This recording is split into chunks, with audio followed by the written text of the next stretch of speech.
everyone, my name is Tea Leaves and I'm an artist here on YouTube and on Instagram. This is a Speedpaint video where I'll be talking about vampires and vampirism, so there are some depictions of blood as well as mentions of violence, so if that upsets you, I encourage you to click away now. Also, this is a Speedpaint, so there will be flashing colors, just be warned. Okay, let's talk about vampires. In my upcoming webcomic Before the Afterlife, one of the members of the main trio is a vampire. Before the Afterlife is a story about a college student moving into a haunted house with his mom. He can see ghosts, so he talks to the ghosts haunting the house, and they become close. Joe, the main character, is attempting to learn more about ghosts and the extent of his own powers to help Max, the ghost, pass on. In the process, they meet Aaron. Aaron is a vampire and doesn't work very hard to hide it. The introduction of vampires throws Jonah for a loop because now there's so much more to the supernatural world that he needs to learn about. I have another separate video just talking about the lore and the basics of this story, so I'll go ahead and link that if you are interested. But this is just about vampires. I fleshed out and written quite a bit of lore about the supernatural entities in Joe's world in the form of Joe's journal. But this video isn't about just any supernatural being. This video is about vampires. In this universe, vampires, commonly called vamps, are humans that have been turned into a vampire by another vampire. The origin of vampires is still unknown to our trio. Joe writes, "Truthfully, we don't know much about vamps or their origins. Aaron is less than helpful, and he really doesn't know that much either." Vampires are undead, so they must subsist on blood to keep their body going and their heart pumping. Human blood is not a necessity, but it makes them stronger. Most vamps drink a combination of human and animal blood since it can be dangerous for the vampires to source so much human blood without being caught, whether it's ethically obtained or not. Vampires can be difficult to discern from humans since their appearances vary so much, but there are a few typical tells. Joe writes, "The most notable is their fangs. While their fang sizes and types differ, every vamp will have fangs." End quote. He continues, "They also typically have abnormally colored eyes. Red and yellow are common." End quote. And while being undead may drain some color in their face, it's only because of the lack of living blood. It won't change their skin tone. Don't be weird. It's even less noticeable right after they've fed. There is a vampire hierarchy. Vampires typically operate in groups, safety in numbers and all. There are plenty of bustling vampire communities living right under our noses, Joe writes. While most vamps believe they are superior to humans, they have no more aging, more strength, accelerated speed, etc. They do have an internal hierarchy in their communities, the oldest vamp typically seen as the leader. Younger, newer vamps report to them and basically act as a gopher. They fetch blood and humans, as well as taking care of human affairs, since older vamps are too good to associate with the humans. Sometimes young vampires can remain in this role for decades, or until new vampires are made to take their place.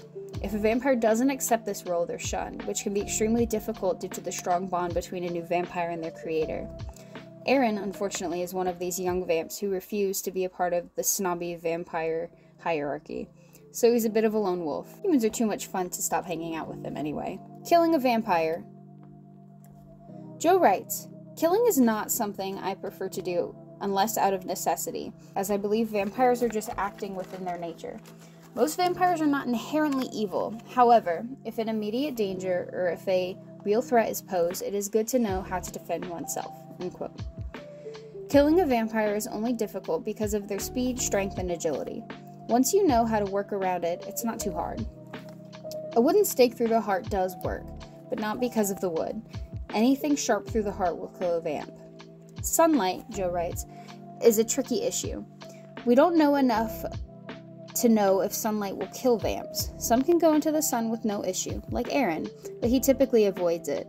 He says it makes him feel weak. Maybe it's just a sensitivity to light. End quote. Silver is typically a deterrent. A single silver bullet is not enough to kill a vamp, but they cannot heal as long as the bullet or other silver object remains in them. However, a silver bullet in the heart will kill a vamp. Fire also always works. Let's talk about what exactly a vampire is in this universe. Vampires are technically immortal since they don't age, but they can be killed. Vampires are also technically undead, but many bodily functions remain intact. They can eat human food, it just no longer tastes appealing. While vampires need blood to keep their bodies working and moving, they don't need it to survive. If they go an extended period of time without drinking blood, they enter a kind of hibernation as their body slowly stops working. But they also don't die. They can be brought back from this state if given blood. Vampires have accelerated healing, but it is not a cure-all. If a vamp is injured significantly, they will heal quickly, but it will still leave a scar. So, many vamps are big fans of body mods since they heal almost immediately. Aaron has 10 piercings. And finally, how is a vampire made? Vampires create new vampires. As far as our trio knows currently, this is the only way a new vampire can come into existence. A vampire is created when another vampire bites a human and chooses, it is a conscious decision, to inject them with their venom. If a human dies with vampire venom in their system, they will turn into a vampire. That is the extent of the knowledge that Joe, Max, and Aaron have on vampires currently. As the trio explores and learns more about the supernatural world that they have been thrust into, maybe they will learn more about the origins and nuances of vampiric society. So I have a lot of inspiration for vampires in my universe, just because I grew up in the age of the vampire craze. Like, I went to see every single Twilight movie in theaters. I have seen Interview with the Vampire, both the movie and the show, multiple times. I've read the novel. I watched all of the Vampire Diaries. I was and am a huge vampire nerd. I really like the nuances of what a vampire can be, varying from universe to universe, just depending on what the author or the creator decides. I also think that it's really interesting drawing inspiration from, like, really old vampire lore, like going all the way back to, like, Dracula and stuff. There's just so much content currently surrounding vampires and what a vampire is and how they operate and how their societies operate, and along with their relationships with humans.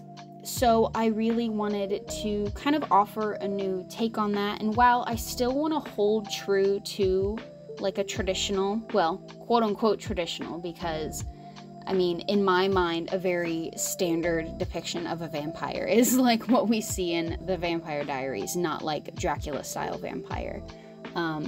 I still want to hold true to, like, that typical depiction of a vampire. Like, I still want it to be recognizable as a vampire, but I still want there to be some nuances and some new and interesting takes on what a vampire is and what they can be.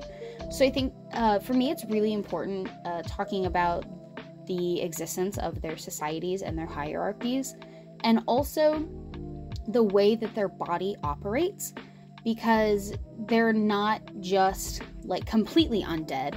Their body is still working, their heart is still pumping and moving and keeping them effectively alive. They just have to supplement their blood with other blood because they no longer produce it themselves, because they are still technically dead.